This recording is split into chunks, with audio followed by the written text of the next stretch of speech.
She ridiculed a disabled man, declined to offer an apology, and dismissed her critics, until Kash Patel discreetly revealed all that she wished to keep hidden from the public eye. This wasn't the first instance of a politician's thoughtless remark, yet this one resonated in a unique way. The clip lasted a brief moment, clocking in at just under 20 seconds. Jasmine Crockett took the stage at a human rights campaign fundraiser in Fort Worth, Texas, standing confidently in front of the microphone. Her tone was cutting, and she was in the midst of a passionate tirade regarding Governor Greg Abbott's position on LGBTQ rights. "Governor Hot Wheels," she remarked with a sly grin, "aims to trample on everyone's liberty." The audience let out a hesitant laugh. A handful of individuals applauded, yet by the time the video made its way to Twitter that evening, the amusement had morphed into widespread indignation. Crockett, a first-term Democratic representative from Texas, had previously stirred attention with her passionate speeches and sharp one-liners. However, ridiculing someone in a wheelchair went too far. The online world erupted. Hashtags gained traction. News anchors sparked curiosity. In a matter of hours, reporters were reaching out to advocacy organizations, political advisors, and even the office of Abbott. The backlash quickly garnered bipartisan support.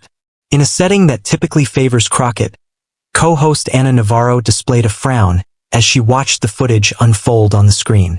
"I don't care who you're referring to," she stated. "Ridiculing a disability is absolutely unacceptable."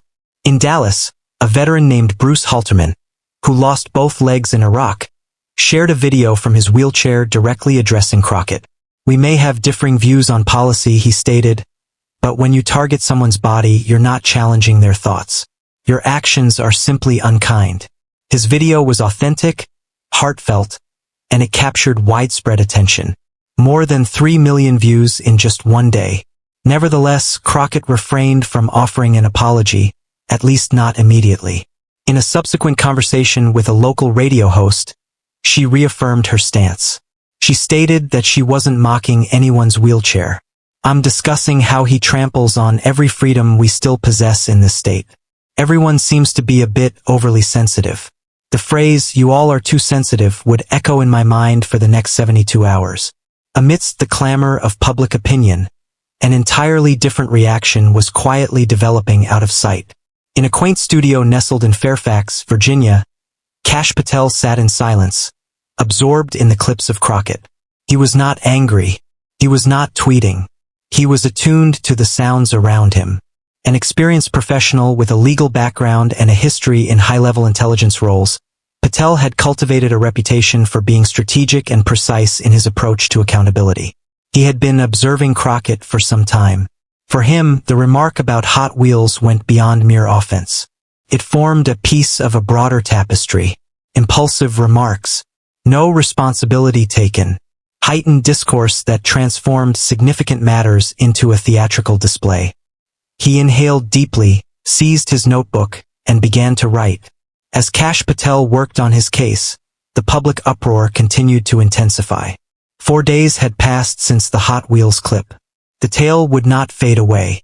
Each morning broadcast across the nation aired the identical footage. The words of Crockett. The curve of her lips held a certain mischief. Her steadfastness in not retracting any statements. A fresh quote has emerged. During a recent podcast appearance, she humorously remarked, "Sometimes I feel like Ted Cruz just needs a good whack on the head. Very much. Truly challenging." The timing was absolutely dreadful. Only a fortnight prior, she had ignited debate by demanding that Elon Musk be removed following his critique of a bill she had co-sponsored. Her advocate claimed it was merely a figure of speech. Her detractors, among them Kash Patel, held a contrasting view. The clamor outside intensified, yet within the confines of Crockett's D.C. office, a serene hush enveloped the space. Employees murmured quietly. The phones rang incessantly. Questions were being posed by the donors. In a quiet corner, a 30-something named Leon Haskins was diligently working to tidy up the latest debacle. He cast a glance at his colleague, Mia Granger, the one in charge of press relations. She appeared wan, utterly drained. Mia shook her head, clearly frustrated. "She just doesn't understand." She believes it's merely the same old cultural conflict clamor. Leon gave a slow nod. This one stands apart. Struck a chord. In Texas, Democratic colleagues were being queried about their positions. The majority evaded the inquiry. Several individuals provided thoughtfully crafted remarks emphasizing the importance of concentrating on policy rather than engaging in personal confrontations. Yet, no one came forward to stand by her side. This isn't the moment. Meanwhile, Patel was weaving together something more substantial than a mere tweet storm. He disconnected from social media, laboring through the night with a whiteboard brimming with notes. His dedicated team compiled information, organized timelines, and collected archived interviews. They discovered vintage clips, panel discussions, and Reddit threads showcasing Crockett's similarly confrontational comments. One instance stands out, an unguarded remark made during a school board hearing where she lashed out at a parent, accusing them of being on the payroll of hate. This moment was particularly damaging. Patel took his time. He understood the mechanics of it all. In a realm captivated by haste, his strength lay in the art of waiting. As the headlines blared through the media, he meticulously constructed his case, piece by piece. However, on Friday night, everything shifted. Crockett made an appearance on a late-night panel show led by the witty Tyrell Jennings. The crowd was warm and welcoming. The atmosphere was relaxed. However, midway through the segment, Tyrell adopted a serious demeanor. "Honestly, Congresswoman," he remarked, "do you wish you hadn't referred to the governor as Hot Wheels?" Some individuals in the leisurely community didn't respond positively to that. Crockett beamed. If they were aware of his actions towards individuals in this state, they'd label him far more harshly. A lengthy silence ensued. Tyrell's eyes fluttered. The crowd whispered softly. He reclined in his chair. "Is that really your response?" Crockett remained unyielding. "I speak plainly." The stillness was deafening, and the footage was omnipresent the following morning. In that instant, her ultimate denial of any compassion shifted the balance. Voters began to discuss not only the content of her words but also the manner in which she expressed them. Chilly, haughty, aloof. Not an error but a trend. However, as public backing subtly dwindled, Kash Patel was on the verge of unleashing something that would dramatically shift the discourse. The video lacked flair. There was no grand opening score, no rapid edits or fiery symbols. Kash Patel sat in an unadorned chair, a legal pad resting on the table before him, his gaze sharp and composed. "Let's discuss Representative Jasmine Crockett," he stated with a calm voice, "as this matter extends beyond a single offensive remark. It revolves around a pattern, and the American people are entitled to view the complete narrative." The video, named Kash Patel, Enough is Enough, was released at noon on a calm Tuesday. In just 3 hours, it amassed 400,000 views. As night descended, the figure had surpassed 2.1 million. Patel remained calm. He refrained from mockery. Instead, he articulated his points as if presenting a case before a jury. Step by step, he guided the audience through a sequence of events, each one increasingly unsettling. Initially, there was the remark about Hot Wheels, followed by the line referencing Ted Cruz, then a tirade concerning Elon Musk, and a moment in a college panel where Crockett charged a student with embodying fascism for inquiring about budget transparency. Patel refrained from editing the footage. He allowed it to unfold. Then he would take a moment of silence. "Does that sound like someone serving the public?" he inquired. "Or does that seem like someone captivated by the spotlight?" He went beyond mere critique. He articulated his thoughts with deliberate clarity. He discussed tone, accountability, and the distinction between fervor and impulsiveness. Then he turned to the broader perspective. Effective leadership requires unity, not division. One cannot safeguard the rights of individuals while being fixated on silencing those with differing opinions. That doesn't qualify as public service. That's self-importance. Audiences were captivated, not due to Patel's identity, but because of the way he expressed himself. He had no intention of becoming an internet sensation. He sought to make his voice resonate. At one point in the video, he spoke directly to the veterans community. "You understand the essence of bravery. You've witnessed it firsthand. I believe you would concur. Ridiculing a person's wheelchair due to disagreements with his policies is not an act of bravery. It's a sign of weakness to conceal oneself behind a microphone. That line struck deep. Veteran organizations began disseminating the video. Even some who had previously dismissed Patel began tweeting, "He's not wrong." In a serene diner in Amarillo, a former educator named Marla Stone observed the video on her phone. She had cast her vote for Crockett and even contributed to her campaign. Yet here she was, fixated on the screen, a tightness coiling in her stomach. "This isn't what I signed up for," she whispered. "I believed she was astute. I never perceived her as unkind." At the conclusion of the 19-minute video, Patel refrained from demanding her resignation.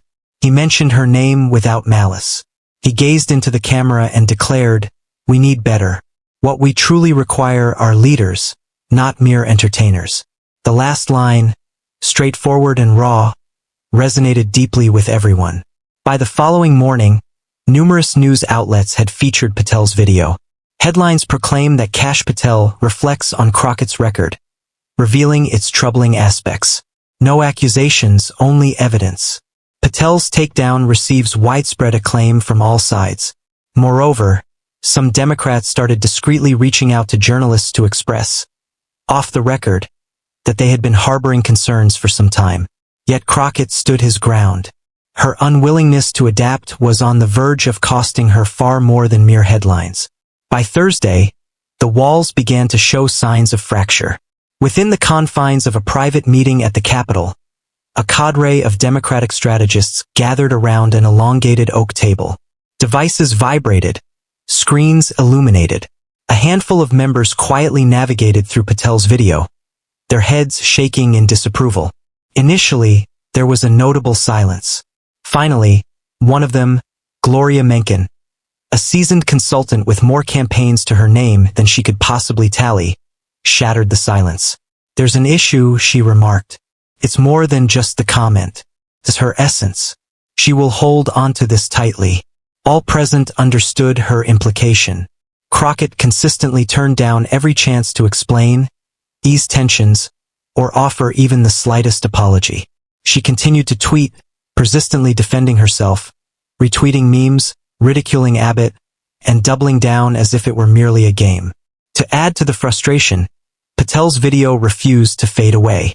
It was gaining momentum, daytime broadcasts, peak hours, audio series. It was omnipresent. Individuals were not merely responding. It was being quoted. Patel's understated approach amplified its impact. He remained silent. He refrained from insulting. He allowed Crockett's own words to inflict the harm. That was what frightened her allies the most.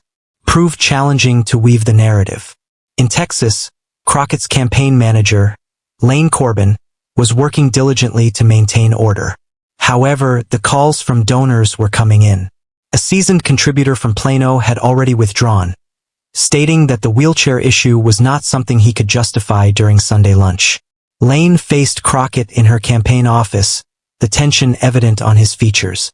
"We must confront this directly, rather than simply retaliating against Patel." This wasn't centered on him. Crockett remained undeterred. "He's attempting to wipe me out with fabricated facts and insincere worry. I refuse to let him have that victory." Lane let out a breath.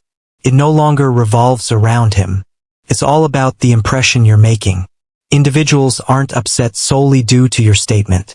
They're upset because you seem indifferent about what you expressed. Quietude.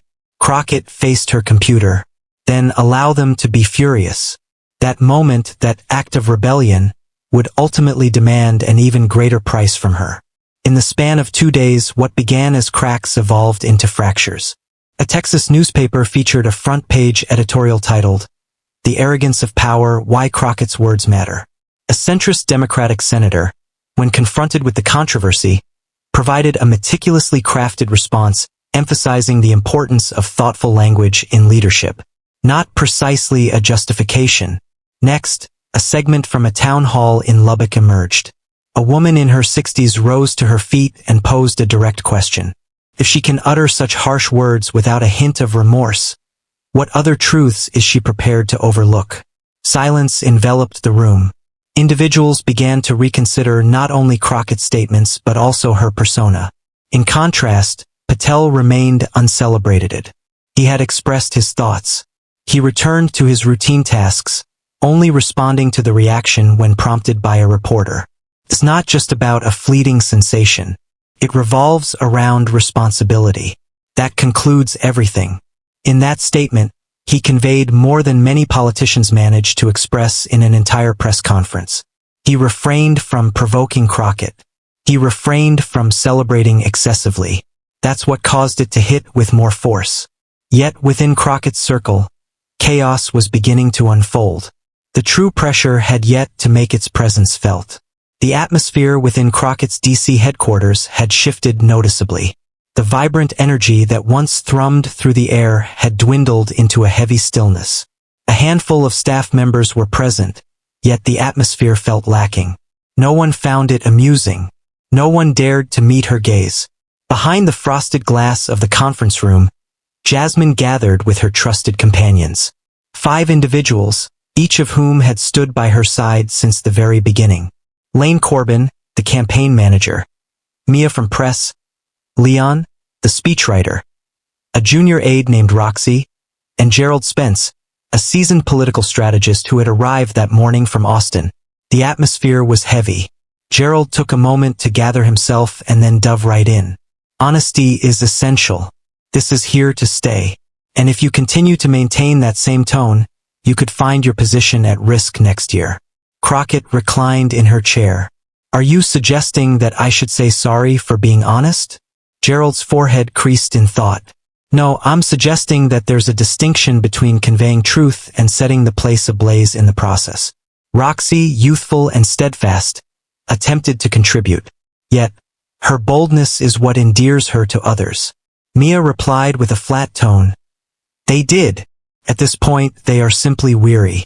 Even those who appreciated the blaze are questioning whether it's merely flames and nothing more. Silence enveloped the room. Leon pushed a folder over the table's surface. This is the report from the past 36 hours. Patel's video has reached an impressive 4 million views. Since then, he has remained completely silent. The quiet is intentional. Crockett carefully opened the folder. Article headlines gazed at her, resembling tiny cautionary signals. Jasmine Crockett's joke has lost its humor. Patel's situation is critical, and she's losing backing from resilient to volatile. What is the current status of Jasmine Crockett? She shut the folder with a decisive motion. I refuse to beg that man for anything. No one is asking you to beg, Lane said thoughtfully, but perhaps a genuine expression from the heart. Not a tweet, not a jest, just some sincerity. Crockett surveyed the room, his gaze sweeping across the surroundings. It seems that many of you believe I've crossed a line. No one responded immediately. Then Mia voiced her thoughts. It seems you may have overlooked the fact that mere words do not inherently grant you strength. At times, they simply stir up a commotion within you. The sharpness in her tone hit like a blow. Crockett remained silent. She gazed out the window, observing the scene unfolding on the street below.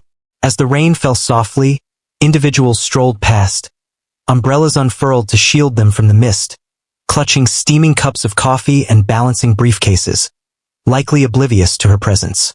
That troubled her more than the news articles. As the door swung open, the staffers outside the room looked up, their curiosity piqued.